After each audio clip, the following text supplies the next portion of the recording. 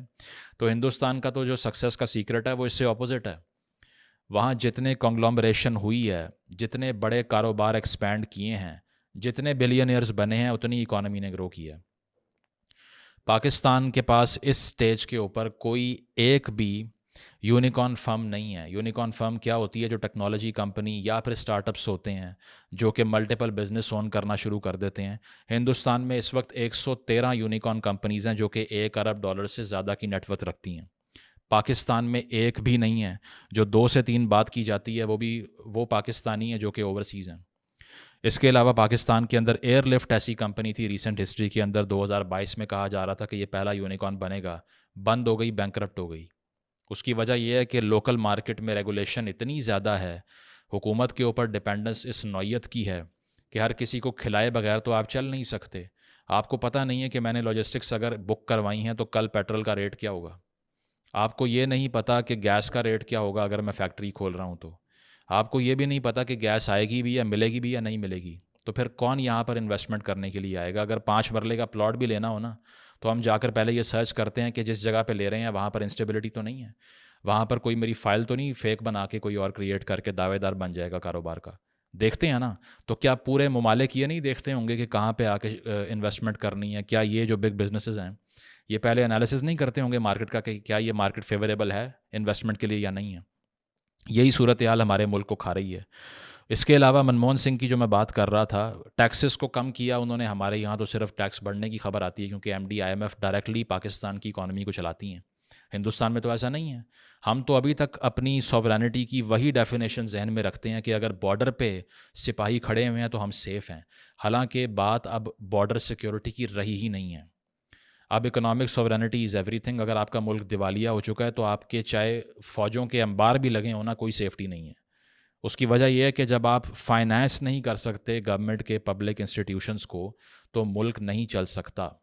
Atomic بام کا آپ نے ٹیسٹ کر کے اپنے پاس رکھے ہوئے ہیں، لیکن کیا اس سے کسی کا پیٹ بھر رہا ہے؟ یہ پوچھ لیجئے۔ کیا جاپان یا جرمنی کے پاس اٹامک بام یا نیوک ہے؟ نہیں ہے، اور دنیا کی ٹاپ 5 اکانومیز میں سے وہ ایک ہے، اور ہندوستان بھی جلد ان کو اوورٹیک کرنے والا ہے 2028 میں، according to all estimates possible. اس کے ساتھ ساتھ اگر آگے چلیں تو 1991 کی یہ جو ریفارم جو منموہن سنگھ صاحب کے انڈر ہوئی مارکیٹ لبرلائزیشن کی اور گلوبلائزیشن کی، 92 سے 2005 تک ہندوستان میں ایک انقلاب کی صورتحال تھی، لٹرلی اے ریولوشن۔ اس کی وجہ یہ ہے کہ یہ تقریباً 13 سال بنتے ہیں۔ اس 13 سال کے عرصے میں 1991 میں ہندوستان کا جو GDP تھا وہ $260 بلین تھا، لیکن اگلے 13 سالوں کے اندر جو فارن ڈائریکٹ انویسٹمنٹ تھی اس پہ 316% کا اضافہ ہوا، 316% increase in FDI which is an economic revolution in the making۔ اور بعد میں اسی ہندوستان کو 2018 میں ہم نے $2.3 ٹریلین کے GDP کے ساتھ دیکھا ہے۔ تو 1990 میں $266 بلین اور 2018 میں $2.3 ٹریلین کے GDP پہ کیسے پہنچے؟ یہ ریفارم کر کے اور اکنامک سیریسنس سے پہنچے۔ اس کے ساتھ ساتھ اگر بات کی جائے پاکستان کا یہ جو سارا پیریڈ تھا 1990s کا جس میں ہندوستان میں ریولوشن آ رہا تھا، تو ہم یہاں IJI بنوا رہے تھے۔ ہم نواز شریف صاحب کو IJI کے تھرو پیسے بٹوا کے وزارت عظمیٰ کے چیئر پہ بٹھا رہے تھے، پھر بے نظیر کے خلاف کیسز بنا رہے تھے نیب کے۔ اس کے علاوہ ہم 58(2)B سے پریزیڈنٹ کو ایکسیسولی امپاور کر کے ریپیٹڈ پارلیمنٹس جو ہیں ان کو ڈیزالو کروانے کی ٹریننگ دے رہے تھے۔ پھر جب کچھ نہیں چلا تو 99 میں مشرف صاحب نے کہا کہ آپ ساری دفعہ ہو جائے، میں آ جاتا ہوں، اور کو کر کے انہوں نے اوورٹیک کر لیا۔ یہ کر رہے تھے اس ٹائم پہ جب ہندوستان ایک ڈفرینس میک کر رہا تھا اس پیریڈ کے اندر۔ I think the last chance that we had to formally engage with India وہ تبھی تھا جب واجپئی صاحب کو لاہور بلایا تھا، وہی لاسٹ مومنٹ تھا۔ اس کے بعد یہ ٹرین یہ بس جو ہے وہ ہم نے مس کر دی ہے۔ اس کی وجہ یہ ہے کہ اگر آپ اسی کولڈ وار مینٹیلٹی میں پڑے رہیں گے تو اس سے ملے گا کیا؟ آپ کو یہی ملے گا کہ دشمنی تو بہت ہوگی, گالیاں تو بہت دینی آئیں گی, دانت کھٹے کر دیں گے, دانت توڑ دیں گے, یا پھر طبق روشن کر دیں گے, یہ میڈیا میں لینگویج یوز ہوتی ہے. بے شک آپ جتنی بھی باتیں کر لیں کہ وہاں پر جو پاکستان کے فارن پالیسی گولز ہیں اس کے اگینسٹ چیزیں ہو رہی ہیں, یا وہاں ہیومن رائٹس وائلیشن جو ہو رہی ہے اس پہ بات کرتے رہیں, لیکن سب سے پہلے اپنے آپ کو سپورٹ کیے بغیر اگر آپ نے تنقید بھی کسی پہ کرنی ہے تو کر کے دیکھ لیں. کلیکٹیولی ساری مسلم کمیونٹی OIC میں بیٹھ کے اس وقت ماتم کر رہی ہے اسرائیل کی فارن پالیسی کا. کیا فرق پڑ رہا ہے؟ کچھ بھی نہیں. اس کی وجہ یہ ہے کہ یہیں پہ لیگ کرتے ہیں. پرائیورٹیز کا اتنا بڑا فرق ہے کہ یہ نہیں دیکھتے کہ پہلے طاقت ہے اپنے آئیڈیاز کو امپلیمنٹ کرنے کی. بالکل نہیں ہے. انفیکٹ اتنے کمزور ہو چکے ہیں کہ یہ بھی نہیں پتہ کہ اگلے 1-2 سال تک بینک صاحب کے اسی سٹیج پہ رہیں گے یا پھر میلٹ ڈاؤن شروع ہو جائے گا اور سری لنکا والی صورتحال بن جائے گی. نہیں پتہ. گارنٹرز نہیں ہیں جو یہ آپ کو بتا سکیں کہ ہم نے بیل آؤٹ کرنا ہے, IMF سے آپ کو نکالنا ہے. اگلے مہینے IMF کا پیکج دوبارہ سے رینیو نہ ہوا تو کیسے چلے گا یہ بھی نہیں پتہ.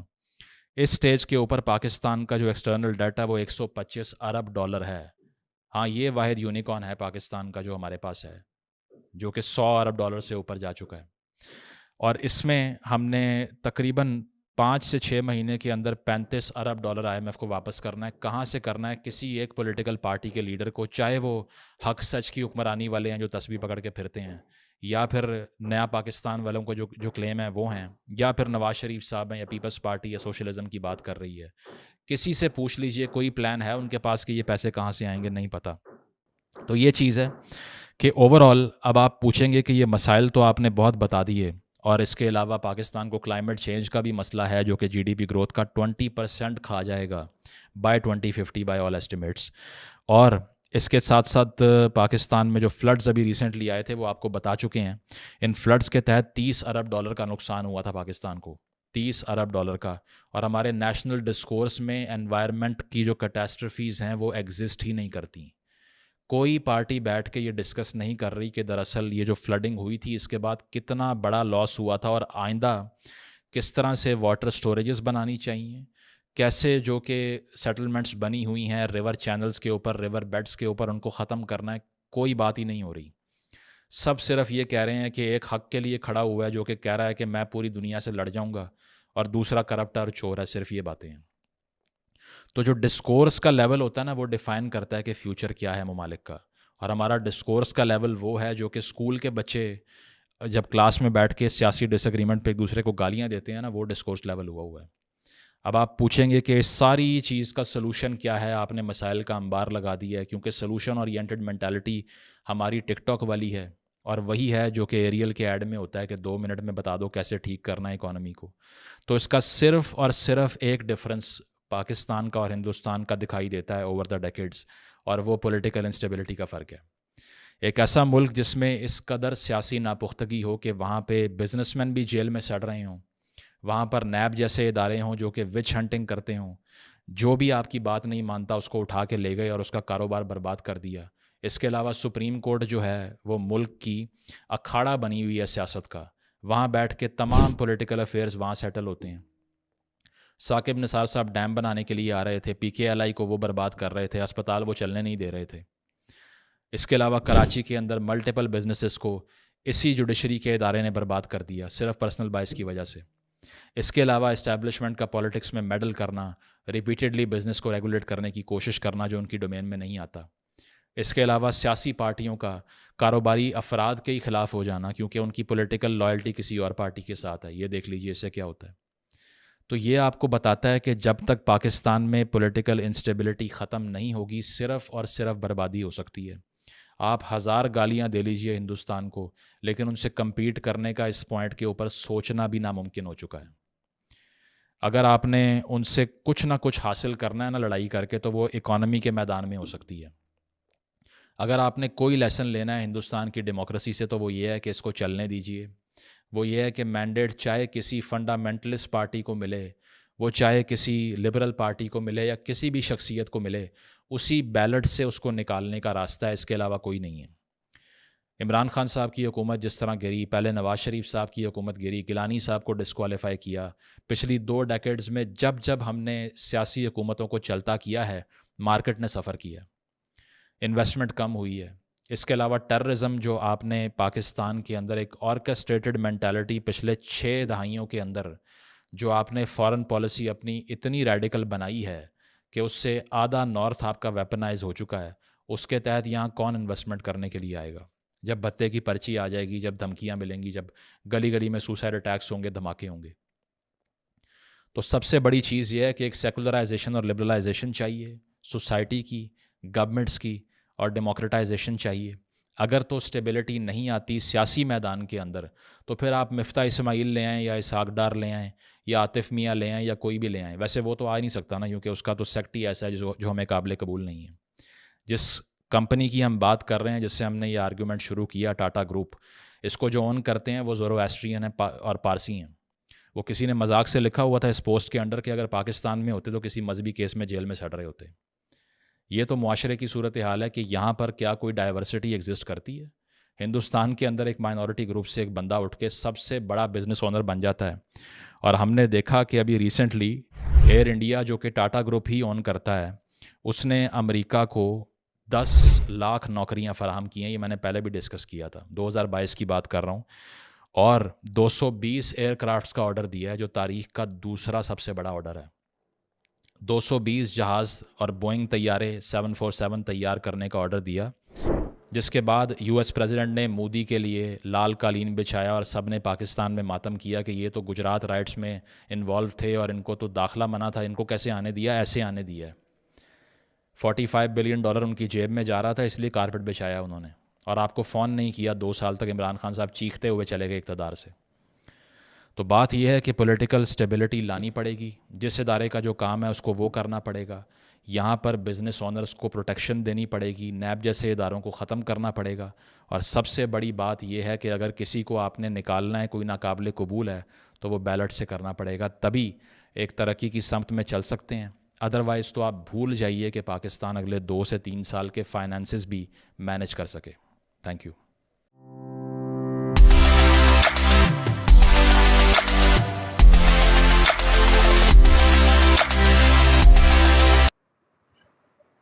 تو جی دوستو، ویڈیو ہوگی ختم، کافی ڈیٹیلڈ ویڈیو تھی، 20-21 منٹ کی، 22 منٹ کی ویڈیو تھی۔ بھائی مزمل نے اس کا سب سے پہلے تھینکس کہ یار اتنی سرچ کے ساتھ ویڈیو بناتا ہے، مزہ آ جاتا ہے اس کی ویڈیو دیکھ کے، کافی نالج ملتا ہے۔ آپ یہ دیکھیں کہ مجھے یہ زندگی میں پہلے مطلب پتا چلا کہ جو ٹاٹا گروپ نے 220 بوئنگ یا کہ جو یہ سواری والے جہاز ہوتے ہیں ان کا جو آرڈر دیا، 220 جہازوں کا آرڈر دیا ایئر انڈیا نے، جو ٹاٹا اون کرتا ہے، اور وہ تاریخ، انسانی تاریخ کا دوسرا سب سے بڑا آرڈر ہے۔ یار پیسہ ہے نا، پیسہ انویسٹ کریں گے تو پیسہ آئے گا۔ 45 بلین آئی تھنک وہ بول رہا تھا، 45 بلین۔ اور مزمل بھائی نے کہا میں تب بھی کہوں کہ یار یہ ریڈ کارپٹ ہے، کیونکہ یہ جو امریکہ ہے نا، یہ چلاک لمڑی میں اس کو کہتا ہوں، تو امریکہ کے اندر پی ایم مودی صاحب کا ریڈ کارپٹ سے استقبال ہونا وہ چھوٹی موٹی بات نہیں ہے۔ امریکہ کے لوگ تو پاکستان، اگر پہلی بات ہو کہ پاکستانیوں کو بھی دوری اپنی کیا امریکہ میں، یہ بھی صحیح مزمل بھائی بات کر رہا تھا کہ جب Imran Khan president P M بنے تھے تو ٹرمپ نے کال ہی نہیں کی تھی سال کے 1.5 سال مبارکباد دینے کے لیے۔ یہ ہمارا لیول ہے، اور انڈیا کا لیول کیا ہے کہ پی ایم مودی صاحب ادھر جاتے ہیں تو ریڈ کارپٹ بچھایا کر دیتے ہیں۔ یار پیسہ ہے نا، کاروبار ہے، ملک ترقی کر رہا ہے، یہی ایک وجہ ہے۔ $45 بلین کی مجھے لگتا ہے یہ ڈیل تھی، $45 بلین۔ دنیا آج میرے بھائی رشتہ بناتی ہے پیسے کی وجہ سے، تو پیسہ ہے تو رشتہ تو بنے گا آپ کا۔ میں تو آج شاکڈ ہو گیا، اگر یہ سچ ہے بہت واقعی بہت بڑی ڈیل ہے۔ ہمارا جو پورا سی پیک ہے جس پر ہم بڑے اچھل رہے تھے، کود رہے تھے کہ یہ ہوگا، ہم اس کی ٹوٹل جو تھی نیٹ ورتھ وہ 60 بلین تھی، اور وہ بھی کتنے فیز میں مکمل، ابھی مکمل نہیں ہوئی، کتنے سال ہو گئے، 10-15 سال 20 ہو چکے ہیں۔ تو وہ بھی ہمارے سیاستدانوں کا کمال ہے کہ نہیں بات، تو وہ ان پر ہم مجھ سے کود رہے تھے۔ اور ادھر کیا ہے، ادھر 45 بلین صرف ایک کمپنی، پرائیویٹ کمپنی، انڈیا کی پرائیویٹ۔ میری بات سنیں، یہ کالا باغ ڈیم صدیوں سے نہیں بنا سکے، انہوں نے اور کیا کرنا؟ ان کی دماغی حالت کو چیک کریں کہ انہوں نے عوام کو کیسا پاگل بنا رکھا ہے۔ میرے پاس مطلب کہ افسر آئے، ہمارے پاس آئے تھے، وہ بتا رہے تھے کہ ایسا لوگوں کو برگلایا کہ پانی سے بجلی بجلی نکلی نا تو پانی بیکار ہو جائے، ان پڑھ لوگ ہیں، فصلوں کے قابل نہیں رہے گا، ان پڑھ لوگ ہیں۔ ہاں اچھا، بات ہم کر رہے تھے ٹاٹا پر۔ ایک چیز میں حیران ادھر یہاں ایک اور بڑی حیرت ہوگی مجھے. سید مزمل بھائی کے جو اسٹیٹکس کے مطابق 1980s تک پاکستان کی جی ڈی پی جو کلیکٹیو جی ڈی پی تھی وہ انڈیا سے زیادہ تھی. یہ بات مت کرنا، لوگ صاحب سے لڑ پڑیں گے، مرزا صاحب بھی لڑ پڑیں گے، کیوں؟ وہ مانیں گے نہیں اس بات کو. پتہ نہیں اب یہ سید مزمل کو شاید غلطی لگی ہو. یہ بات میں نے 1 سال پہلے ایک ویڈیو میں کی تھی، اور ایسی میں نے ایک ویڈیو پہلے دیکھی تبھی میں نے یہ بات کی، تو انہوں نے کہا کہ یہ سراسر جھوٹ ہے. پاکستان کی جی ڈی پی تو کبھی انڈیا سے سید مزمل نے جو یہ اب اسٹیٹکس دیے ہیں 1980s تک وہ بات بھی کر رہے تھے کہ انڈیا ہماری جی ڈی پی تھی 6 اور انڈیا کی 4 چل رہی تھی، 4.5 تک چل رہی تھی اور ہماری 6 چل رہی تھی. اور اس نے اس کی ریزن بھی بتائی. اس کی سب سے بڑی ریزن تھی ہمارا ڈالر لینا امریکہ سے، اور امریکہ سے ڈالر لینا، امدادیں لینا. آپ کو ایسا بھائی یاد ہے کہ نہیں مجھے یاد ہے یو ایس ایڈ کے نام سے چیزیں ہمیں ملتی تھیں. آج کا مجھے پتہ نہیں، مجھے میرا خیال ہے ملتی ہیں، لیکن بہت زیادہ اب یو ایس ایڈ ہے شرف کے دور میں تو بہت زیادہ ملی ہے. یو ایس ایڈ اس کے بیسکلی ہے کیا تھی؟ خیرات تھی. جو ادھر امریکہ کے لوگ خیرات نکالتے تھے نا، غریبوں کے لیے ہم بھی خیرات نکالتے ہیں، وہ پاکستانیوں کو دی جاتی ہے. اسے کہتے ہیں یو ایس ایڈ. وہ تھی یار جو یہاں پر لوگ تھے نا، جو لوگ غربت میں پس رہے تھے، یہ اصل میں پیسہ ان لوگوں کے لیے آتا ہے. یہ حکومتیں آپس میں بات کرتی ہے. میں تو اس چیز سے حیران رہ جاؤں کہ اتنا بڑا آرڈر 220 جہاز، بھائی سواری جہاز بوئنگ ایک جہاز خریدنا، میں کہتا ہوں پاکستان کی پوری جو پی آئی تو ان کے پاس اتنے جہاز، بلکہ پورے پاکستان میں اتنے جہاز نہیں ہوں گے پرائیویٹ اور سرکاری ملا کر، اور وہ ایک ایئر انڈیا نہیں اون کرتی ہے. انہوں نے صرف آرڈر دیے، اس سے پہلے بھی ہوں گے. بھائی آپ کو پتا ہے اگر کراچی کی بندرگاہ ٹھیک طریقے سے چلے جو قرض میں ڈوب رہی ہے اس وقت، تو اس کی سے بھی کافی ٹھیک ٹھاک. ہم تو آئی ایم ایف کے غلام. ہمارے بجلی کے ریٹس کون طے کرتا؟ ہمارے اندر وہ بھائی بتا رہا تھا ایئر لفٹ ایک کمپنی تھی، وہ چھوڑ کر چلی گئی. اور جتنی بھی کمپنی جا رہی ہیں سب سے بڑی وجہ یہ ہے کہ کیونکہ ادھر انسٹیبلٹی ہے، پولیٹیکل انسٹیبلٹی ہے. پتہ کو نہیں کہ آج اگر 50 روپے لیٹر ہے تو کل پتہ نہیں 70 روپے ہو جانا ہے. راتوں رات بڑھا دیتے ہیں. رات سوئے ہوتے ہیں، صبح جب پیٹرول ڈلوانے جاتے ہیں تو پتہ چلتا ابھی رات کو پیٹرول بڑھ چکا ہے.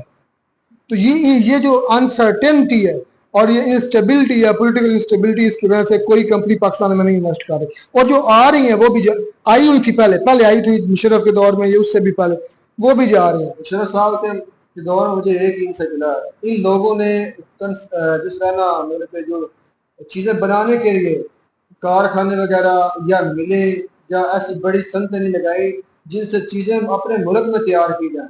انہوں نے صرف وہ جو چیزیں مطلب کہ اوپر کسی نا یہ ریسکیو 1122 والے ہو گئے یا ایسے ادارے، یہ انہوں نے کام بہت، حالانکہ یہ بھی کام اچھے ہیں، لیکن اگر مطلب بنانے کی میڈ ان پاکستان چیزیں بنتی ہیں یہاں پر، یہ چیزیں ملے لگاتے ہیں. انڈیا کی اگر بات کریں تو انڈیا ظاہر بات ہے آپ کو شاید یاد نہیں ہے کہ 3-4 کمپنی تو مجھے بڑی کمپنی ایسی ہیں جو چائنا کو چھوڑ کر انڈیا میں آئی ہیں. سب سے بڑی کمپنی آئی فون، گوگل، مطلب آئی فون کی جو اب 15 آئی فون بنا وہ انڈیا میں بنا ہے. آپ کو پتا ہے وہ 15 پرو، ہاں جی، انہوں نے ادھر جا کے دفتر کھولے چائنا کو چھوڑ کر. ہم نے اس پر ایک ویڈیو کی تھی. تو ڈفرینس ہے. ڈفرینس کیا ہے؟ اسٹیبلٹی کا. ڈفرینس کیا ہے؟ سوچ کا. ڈفرینس کیا ہے؟ سب سے بڑا تعلیم کا، ایجوکیشن کا. ہمارے لوگوں کو ایجوکیشن کو نہیں، اپنے اپنے مفاد ہیں. سب سے بڑی آپ کو کمپنی آ جاتی نا.